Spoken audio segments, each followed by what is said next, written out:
They told my family I was already dead. Not missing, not unaccounted for, dead. A neat word they could fit in a phone call, in a report, in a box on a form. A word that ends conversations and closes doors. A word that makes people start grieving because grief is easier than hoping for something you can't control. But I was still breathing, barely. I remember the taste first. Dirt, copper, the sour sting of smoke trapped in the back of my throat. My cheek was pressed into gravel so sharp it felt like teeth. Somewhere close, a radio hissed with voices I couldn't make out, then cut off like someone snipped a wire. And above me, the Afghan sky was too bright, too blue, like it didn't understand what was happening down here. My hand wouldn't close around my rifle. My fingers kept slipping, numb and clumsy, and I had this stupid thought that wouldn't go away. If I can't even hold my weapon, I don't get to live. A shadow moved on the ridgeline. I tried to roll my head without lifting it. Every inch felt like it cost a year. The shadow paused, then vanished. I waited for a shot. It didn't come. That's the thing people don't tell you about dying in a place like Afghanistan. Sometimes it doesn't happen fast. Sometimes death is patient. Sometimes it watches you first, like it's deciding if you're worth the effort. I swallowed grit and forced air into my lungs, slow and shallow, because loud breathing gets noticed. I didn't know where my team was. I didn't know how much time had passed. I didn't even know if the blood on my sleeve was mine or someone else's. All I knew was this: I was alone, and somebody up there had already decided I wouldn't make it home. My name isn't important, not for this. In Afghanistan, names don't keep you alive. I was 21 years old, an Army specialist, one of those ranks that's just high enough for people to assume you know what you're doing, and just low enough that no one asks if you're okay. I was infantry, attached to a small unit running security and reconnaissance in eastern Afghanistan. Kunar province, rugged mountains that looked like the earth got angry and tried to claw its own skin off. Valleys so tight the sun disappears by mid-afternoon. Villages tucked into folds of terrain like secrets. This was the mid-2000s. The surge of optimism had already burned off, and what was left was reality.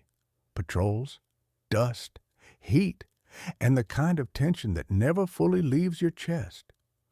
We operated out of a remote outpost, HESCO barriers, a small tower, the constant smell of diesel and sweat. The kind of place that feels temporary even if you've been there for months. That day was supposed to be simple. Routine, they called it. A movement to check a route, confirm a few things, show presence, get eyes on a ridge line that had been causing the trouble, small arms fire, a couple of IED scares, nothing that made the news, but enough to tighten your stomach every time you stepped outside the wire. We rolled light, a small patrol, no big show, and from the moment my boots hit the ground beyond the outpost, I felt it. That feeling I'd learned to trust more than orders or maps. We were being watched. You feel it in Afghanistan like you feel heat, like pressure building before a storm. The air is too still. The village is too quiet. The goats are there, but the kids aren't. The men don't look at you directly. They look past you like you're already a memory. We moved through a narrow cut in the terrain, a dry riverbed littered with stones and broken branches, high ground on both sides, a perfect place for an ambush. We all knew it. We moved anyway, because that's what we did, and because believing you can control it is part of how you keep walking. The first shot cracked like a whip, sharp, clean, close enough that my brain didn't even need to translate it. Then came the rest. An ugly chorus, of sound bouncing off rock and dirt, echoing into something bigger than it really was.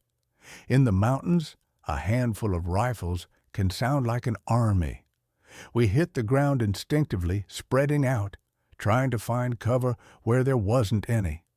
The riverbed offered shallow protection. Not enough. Rocks the size of helmets, a few exposed roots, scraps. I looked up at the ridgeline and saw nothing. Just heat, shimmer, stone. That's what made it worse. You can fight a man you can see. You can't fight the mountain. The radio came alive in bursts, call signs.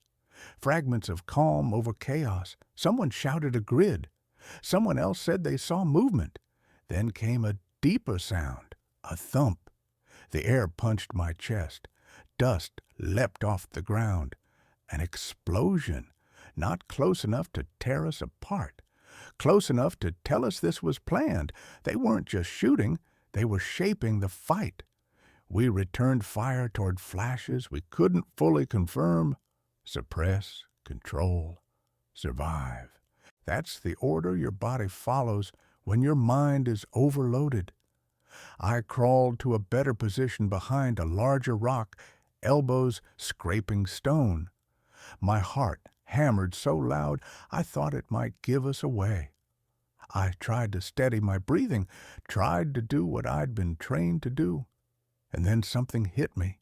Not a bullet, not clean. It felt like being kicked by something I never saw, a blunt force to my side. The air left my lungs. Heat and pain ripped down my hip and leg. I didn't scream. I couldn't.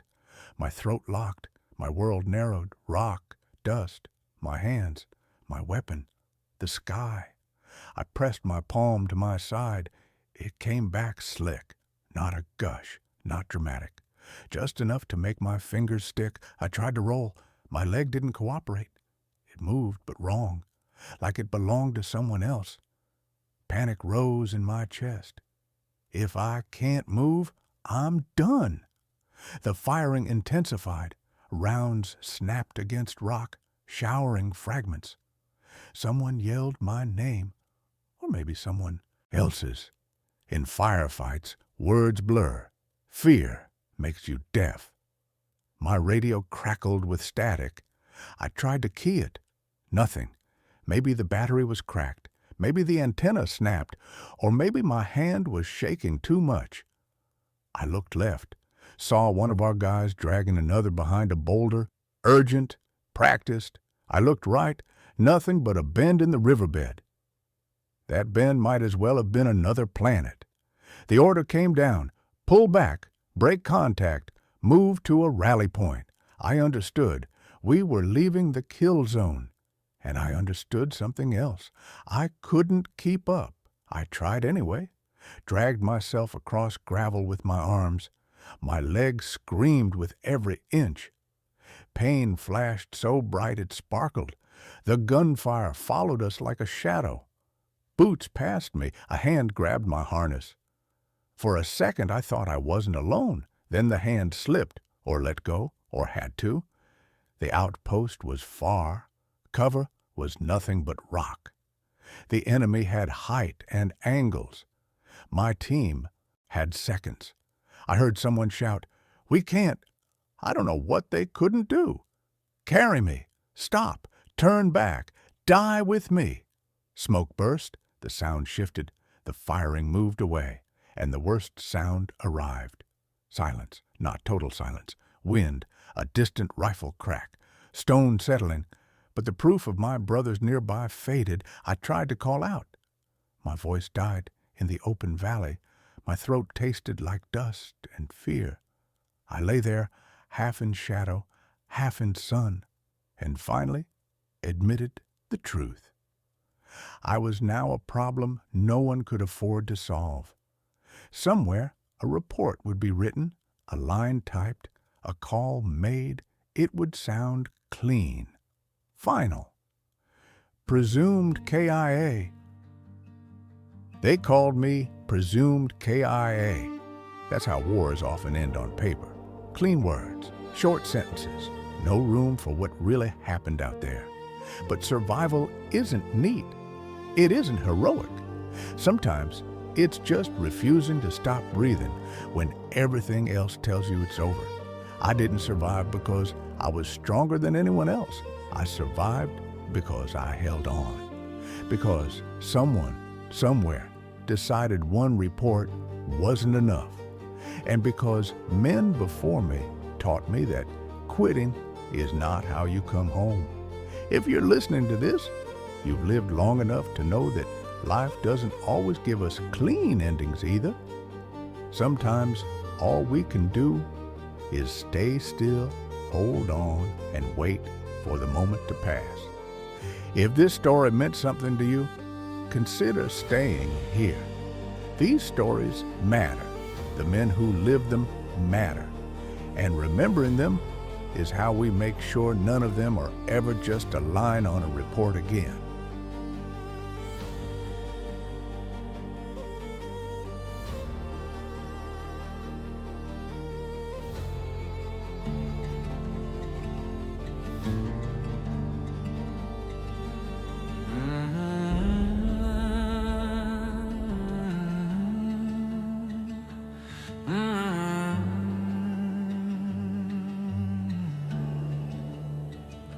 They said my name was written down on a line they wouldn't change. A quiet word, a final sound, spoken far from where I lay. The mountains kept my breathing low. The dust kept time with every breath. I stayed still while the world moved on, somewhere between the living and the dead. I didn't fight for glory then. I didn't dream of medals or fame. I just held on to one more moment, so my mother wouldn't hear my name.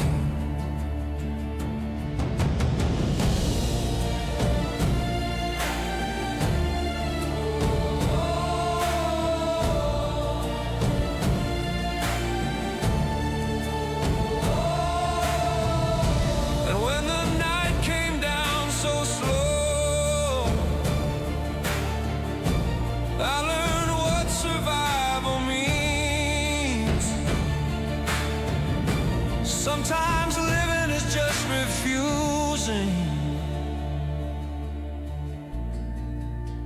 to disappear unseen.